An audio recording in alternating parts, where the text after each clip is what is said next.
let's talk about some of the best mods I've done to this car. So I've had it for a little while now. We've done a lot of suspension work, a little bit engine stuff with the JB4 and just AIRBOX and stuff now. Probably the best way to get your GOLFR S3 to go faster straight out of the box is just a stage 1 tune or go the JB4. I did the JB4 because it was just, I got one secondhand, it was super cheap, super easy install. I installed it myself in about 40 minutes. I could do it in less time now because I've had it for a while. That's going to get the most power. Now, the second thing I do is get tires. I do run, semi-slicks for the track and stuff, the Nankang Aero ones at the moment, so on a separate set of rims, but a better set of tires, road tires, even the semi-road tires like the ADDY'S Yokohama, something like that. So much more grip. You're going to accelerate better, you're going to corner better, you're going to stop better, and that's kind of leading into the next thing, which is brakes. So the brakes are pretty capable on these cars. A lot of guys think they need a big brake kit. Really, all you need to do is put some high temp fluid in and a better pad. So doing that and just making sure, and taking off the little caliper covers so you can get some air onto the pads. That makes a massive difference if you're doing any kind of track work. But a better brake pad and a better tire, if it makes you stop a few meters shorter than the standard, well, a few meters is a long way up the back of another truck, so it's worth upgrading those. Now with suspension, this is the sport model, so it did have the adjustable dampers. Now probably the easiest thing to do to get big results other than the tires for suspension is to do the sway bars. Now particularly the rear sway bar, but doing the front sway bar after really makes it more planted. I've had this between other cars where I've done the rears myself because it's nice and easy, and I got to get out and hoist through the fronts. So it's usually a couple of weeks between doing both. And I noticed that when you do the front sway bar, that couple of weeks after doing the rear, it really makes the whole thing feel more planted. Not as massive a difference as when you just do the front sway bar, but it really makes a big difference.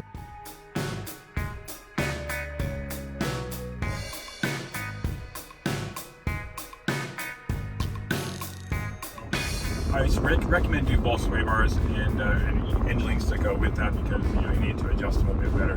And I run the sway bars on soft, on their softest, which is still waist different than stock. So definitely do the sway bars. I also went to coilovers. I got KWV3s. Again, picked up secondhand because the guy went to an RS3 from an S3.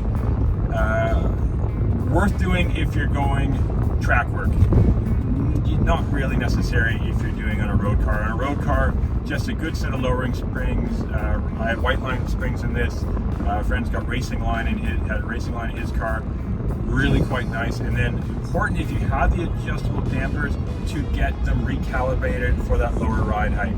So Google it. You'll see on the forums.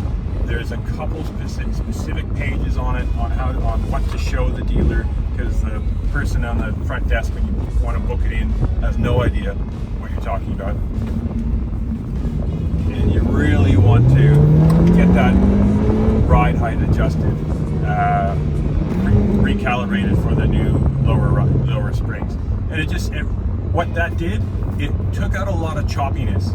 So if you've just been on most cars with stock suspension and lowered springs, they're really quite choppy, particularly low speed and little bumps just drive around town. It took that out and it made it more like a factory sport suspension. And that all had to do with that one little adaptive thing that the dealer only can do. They'll try to charge you for it. It literally takes them 15 minutes. It's a 15-minute billing thing. I think I paid $80 Australian to do it at my local dealer here on the Gold Coast. I'll try to put a link to it in the comments, in the description, with a link to the actual document you need to show them, and it just makes a massive difference. So just springs and get that checked, get that adjusted. Other than that, look, the free air intake mod, super easy to do. I mean, rip out the bloody snow filter if you're in an area that doesn't have snow or you're not getting snow. Even if you just want to do it seasonally, you know, I'm sure that'll be fine. I ripped that out, and then just a little cut on the front little air box where above the radiator, just to get the air in, and you know, that, you know, combined with some other stuff like we did the CTS inlet elbow, but an eBay inlet elbow, an eBay silicone pipe that goes over the motor. If you want to do a turbo muffler delete, just get the ones off eBay. Two of my friends have got them. They fit fine. They cost almost nothing. There's a whole bunch of different ones on there. But yeah, you can get a combo with for cheap. It's got the inlet elbow, the silicone pipe, and a turbo muffler delete. Fantastic. Now, exhaust-wise, I just did the resonator delete. I've had my share of loud cars. I didn't need this super loud, and the resonator delete just added just a real sportiness to it.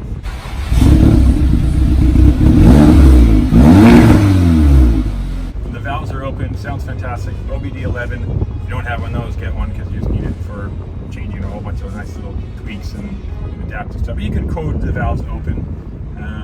You know, if I was going to get really serious about racing this car, obviously you get rid of a lot of weight by ripping out that rear muffler, and I'll just put a single exit exhaust like I had on the Evo. Just in JDM cars, you don't need dual tips, it's only for show. But that resonator delete is a nice, easy one to do sporty, and you don't need to buy one off the shelf. Just go to any muffler shop and say, hey, chop that out, I got a carton of beer and $50 for you to do it. And most exhaust shops will just be happy to get a nice carton and a couple bucks. It's super, super easy for them to do. It's a little tiny bin and 2 cuts, and you can clamp it if you want. You put your old one back in. So I didn't really do that in kind of a numbered top 5 of the best mods. It kind of went through what we've done on this car and what we thought was actually worth doing again, but you know, in different levels too. To be honest, there's nothing I don't think I wouldn't do on this car that I've done.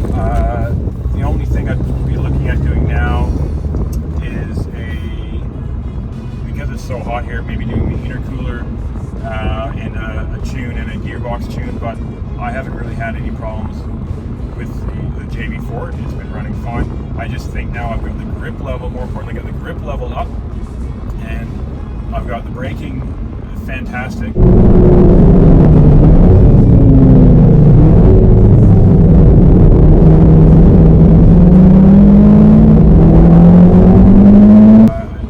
problems. We've never run out of brakes on a track day yet. I think now I can just go a little bit more power, but with the journal bearings and these stock turbos, you know, you risk doing a turbo. Do we go a ball bearing turbo? Then that's, you know, technically stage 3. And do we, you know, what do we gain from doing that? Well, we gain a lot more power, but I really would just do it for reliability. So we're looking to it for the future. But for now, we got the car really well set up. It handles great. You know, we got a great alignment on it. That's got a nice turn-in feel.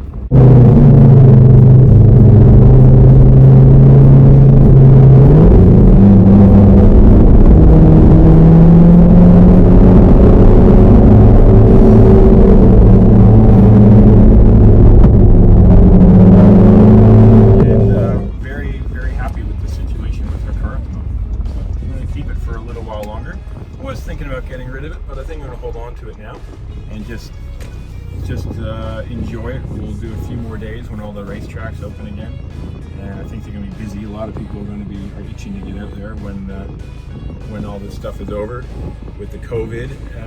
But for the most part, yeah, we've been super happy with this car now, and we're going to hold on to it for a little while longer. Wow, super glary. So much. Sorry guys, lots of sun.